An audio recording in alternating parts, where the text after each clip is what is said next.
Before God made us, God loved us. And John's gospel promises us that Jesus came so that we might have abundant life. As the Lower Susquehanna Synod, we are grounded in loving relationship with God and with one another. And there are no prerequisites for God's love or worthiness. Christ calls us into a resurrected life filled with grace, hope, and love.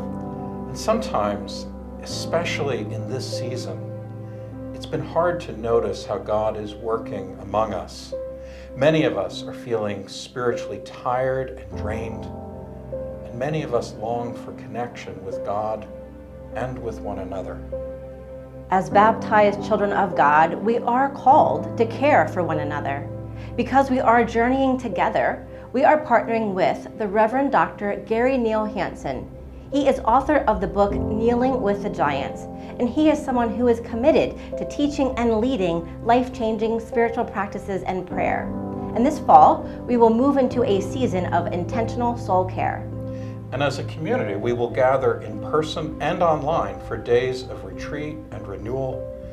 And this invitation is really for anyone who's feeling spiritually thirsty or hungry, or for anyone who simply has a desire to grow deeper in their relationship with God. And here now are a few words from the Reverend Dr. Neal Hansen. In my book, Kneeling with Giants, and in my work with the Soul Care Initiative, I am committed to helping Christians grow in their relationship with God.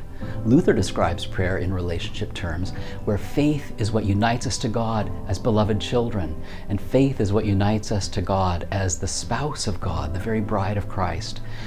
We need to grow in that relationship, though, and we can learn to do it by thinking hard about the ways that we grow in human relationships and applying them to our relationship with God.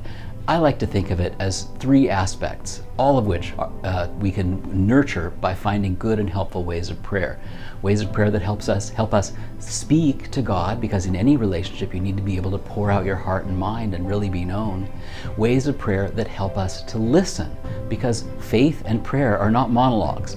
God has things to say and points to get across to us, but we need ways of prayer that help us to discern so that we know that we're listening not just to our own hopes or to our own fears, but to the God who would speak to us and guide us to life. And then beyond speaking and beyond listening, we need ways of prayer, and there are ways of prayer that help us to simply dwell with God, to abide with God, to be with God.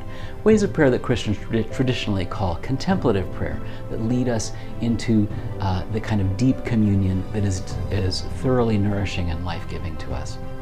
So we'll be looking at these ways of prayer that come from across the boundaries of Christian tradition, but which really in the end belong to all of us, whether they were first taught by Luther or by Saint Benedict or by a Russian peasant or whoever it might be. We find ways of prayer that belong to us because they belong to the church, and we grow in learning to speak to God, listening to God, being with God, putting down deep roots by the water, and spreading broad branches that bear fruit. Fruit for us in our nurturing and growth, and fruit for participating in Christ's work of mission.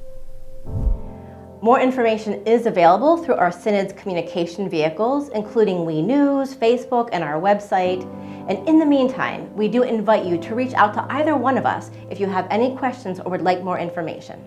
And as always, we are grateful that God has made us siblings in Christ and partners in the very good gospel.